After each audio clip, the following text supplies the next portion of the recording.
Andrew, Okay, I want to okay. hear. I really because you've been through a lot in your life. I like when she told me that you were going to be on and we were going to be on this panel together. I started watching a bunch of your videos, and it really was like there's so much that you have been through, which is why you have a well of wisdom, right? And the difference between me and you is that you're glorified for it, and I am burned at the stake for everything that I've been through.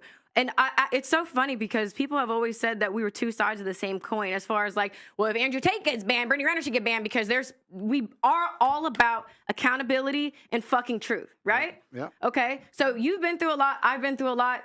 I'm seen as used goods. You're seen as a high value man. Yep. So if you're me, then what? What's next? Yeah, it's really interesting. And it's interesting you make that observation, and you are correct. That's the difference between the masculine and the feminine. It's unfair, I guess. The world's not fair, but that's the difference between the masculine and the feminine. Men are respected for going through things and surviving, and women are the complete opposite. They're shamed for going through things and surviving. If you look at women love scars on men for a reason. He's gone through something. They're war wounds. Yeah, men don't want a chick covered in scars. I'll say this right now, that a woman, the more trauma she goes through, the more masculine she naturally becomes. And if you were to give me my ideal woman, I would not have wanted her to have a hard life and a bunch of trauma. I like the idea of her having a soft feminine life and being a soft person, and I can take care of her and protect her.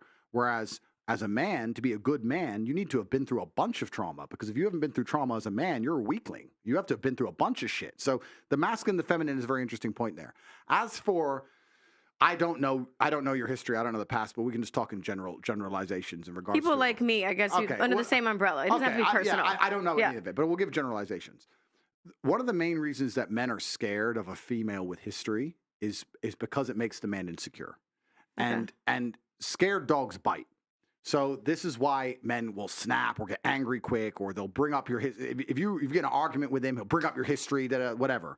But a lot of it is insecurity, and it's not insecurity because the man is insecure. The female paradigm in society convinces men, any man who says anything, you're insecure. It's not insecure in that way. It's insecure in a very realistic, logical way. Like I was saying earlier, she's had a lot of life experience. Let's be honest. Am I the richest guy she's ever had? No. Am I the most famous guy she's ever had? No. Am I the best looking guy she's ever had? No. Like, what's keeping her here? And then part of it comes down to, well, am I second place? If she could do better, would she do better? Like, there's a whole bunch of insecurity involved. And that's where tiny things, like I know it sounds like dumb shit, tiny things about the favorite car brand become more important than ever, right? It's your job as a woman, regardless of how much sexual history you've had or what guy you're with, etc. It's your job as a woman to make your man feel secure in the fact and make him feel like a man, like Auntie was saying, make him feel like the man no matter what he does, so that he feels like you really truly believe he's the best choice for you on the planet. That's your job to do. Now, if you've had a checkered past, that's perhaps more difficult. You need to be more tactful with it, more tactical about it. But you have to achieve the same result. You have to do the exact same thing, right? So, yeah. It's easy for me if I get a 21-year-old virgin from some village in Slovakia and I'm multimillionaire Andrew Tate. Of course, it's a very easy. She's never had better. She'll never get better. She's never been anywhere. Boom, boom, easy one, right? But like you said, the world's not so idealistic. The reality is that people have had relationships, et cetera, et cetera. But a man is happiest in the relationship when he feels like man of the house and when he truly feels like you believe he's the best man that you could possibly ever get and have ever gotten. Because a man is jealous. I'll tell you something. I used to say this to girls as like a joke. And I used to say, truth and jest. I used to say, no, but I say it's a joke. So you cheated on me before I met you. And she'd be like, what do you mean? I didn't even know you. It's like, yeah, you fucked that guy before I even knew you. You cheated on me. And they used to laugh, whatever. But that's how men think. That's the male mind. Like, I love you. And you've been fucked by who? But I didn't know you. I don't care if you knew me. You should have waited. What do you mean? But that's the male mind. So he is in competition with all of your exes and all of your lifestyle and all the things you've done permanently. And it's down to you as a woman to sit there and go, how do I make him secure in himself and secure in his masculinity and make him believe that investing in me is still worthwhile because I still truly value him, despite the fact that I could do X, Y, Z. I hope that gives some clarity, but that's the answer. So how do you know what I would have said? I would have said, oh, for anybody in that situation, come off social media and just raise your child. So the person who meets you's got nothing to. Like, I never knew you. I never knew who you were because I've never heard of you before. So when I spoke to you, by the way the way you're saying like what's on the internet,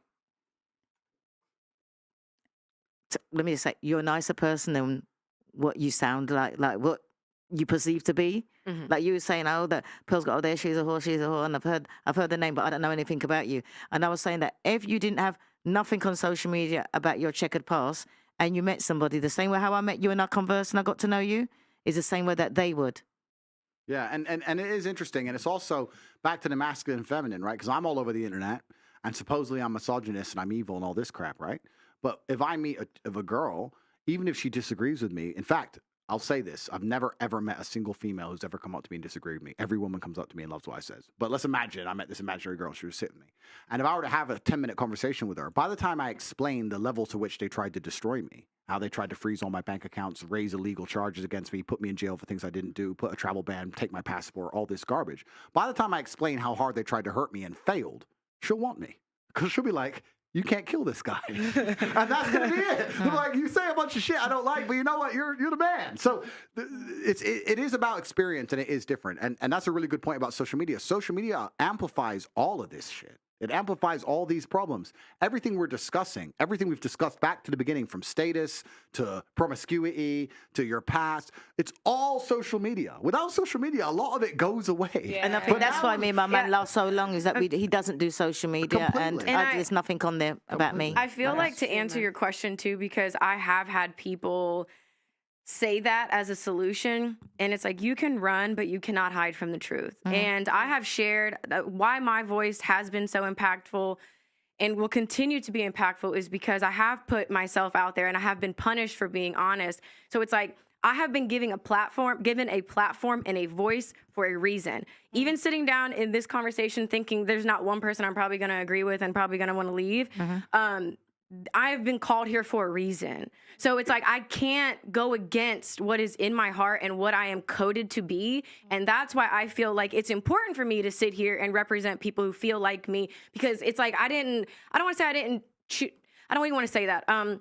I just feel like I don't see a lot of women under my umbrella who feel the way that I feel. I don't see opinions shared that would be worded the way that I feel. Nothing. I feel like a lot of my thoughts are very unique, and it's kind of scary because I have been through different things. I see the world in a different place, and when I even speak online, people think I'm fucking speaking Swahili. Yeah. So it's like, I know exactly what you're saying, and you're making good points. And it's just, I think that regardless of whether, like, we're talking about different positions. I compare everything to chess. I know it's annoying. We're looking at different positions on the chessboard, but the rules are still the same, right? Okay. No matter how bad your position is or how good your position is, you're still trying to achieve the same objectives. And you want the man to get high status, and you want the man to feel secure in himself. And I think it's very difficult. I can only talk from the male perspective because I am a man. It is very difficult. If I were to meet a woman who I liked very much, but she had X whatever, past whatever. My concerns would be, how do I know that I'm still the number one? How do I know I'm most important in her life, especially if I don't measure up in certain key metrics? And two, the second thing that's most scary for men is we understand that men are constantly after what we have. Like, your inboxes are all full. Like, they may not be with guys you want to reply to, but guys are still trying to get it. That's the male life. The male life is people are trying to take everything from me. And that's very scary, and you have to make your man really believe like that's impossible. If a man truly believes that nobody can take you from him, he's going to love you in a different way. You can give me 2 carbon copies of the same chick, but one I think might cheat in the right circumstances, and one I know no matter what would never leave me. The love I'll feel for this one is a different planet to the love I feel for this one, even though they're the same person, right? Because that's every man's biggest fear, is a woman cheating or leaving, because there's something visceral and something different about it. I know I talk things and I say men can do things and women can't and all this stuff, but like, if a woman cheats on a man, that hurts the man at a level that it doesn't hurt the woman if the man cheats on her. It's different. It's different biologically. It's different evolutionarily. Like, that's what men used to fight and die over. You talk to my chick. You look at my you cut chick. his dick off. Yeah, it's like you demasculinize him on every level. Like, and this is why you see these TikToks, right? You see these TikToks. Me and my man went on a break, got back together. He fucked 20 girls, and now he's crying because I went on a date. Yes, completely yes. Because the damage level is different. It's just a different thing. So you have to understand the paradigms. You have to understand to play the game. And that's how you make men happy. And I know very well how I like to believe that I would know very well how to make a woman happy. And I know, and whether I do that or not is a conscious decision. And that's where you get to a certain level of grandmastery where if I get a woman, I will literally decide out of 10, how happy do I want her? Does she deserve to be happy 10? Or should I keep her like crying half the time? That it's very conscious. And women don't think that way. But I'm saying if you're a cunning woman, you can be like that. You could be a bit more like, you know what? I want him infatuated with me. This guy ain't worth the time. That guy I want. And then when you're going to do that, just like the game of chess, if you play chess, it's not big moves that make you lose. It's small positional plays. It's that time you argued about your favorite car. It's the time you disagreed with him about the favorite band. It's the dumb shit that adds up. Whereas really, truthfully, if you're truly smart about the game, you can get him to a point after a few months where he's like, she's my soulmate. She loves everything I love. We think the same. Our hearts are connected. Boom. And then you're safe. Just don't fuck it up from there. That's the game. But I just feel like it's so contradicting to feel like what your overall message is, which is about truth. So it's like if my truth, like if it can be destroyed by the truth, it should be destroyed by the truth. So that's what I'm trying to figure out. Like why it's really mind-boggling to me because I feel like how could you even be mentally, emotionally, sexually stimulated by a woman who is just agreeable and it doesn't have her own mind. I just don't see that. That is exactly what every man wants. We don't want you to be complete robots. We're not saying we can't have a joke with you. We can't say we can't have a laugh with you. We're not saying you can't have a personality. But when it comes to things like agreement, there is not a single man in the world who's going to say, she's too agreeable.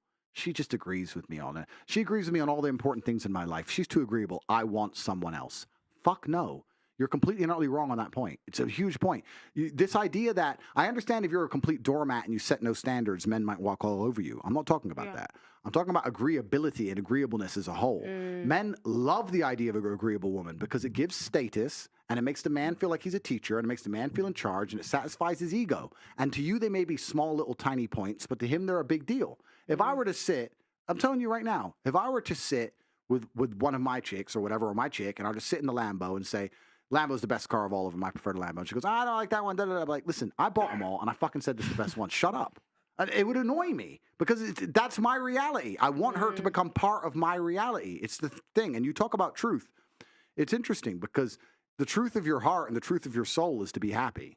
That's truth. Truth is for you to end up happy. Now, if you have to sit there and agree on a especially on a subject you don't give a fuck about, right? If it's something you care about and you are very knowledgeable about, if it's ancient Roman history and you have a degree in ancient Rome, then fine, argue the point.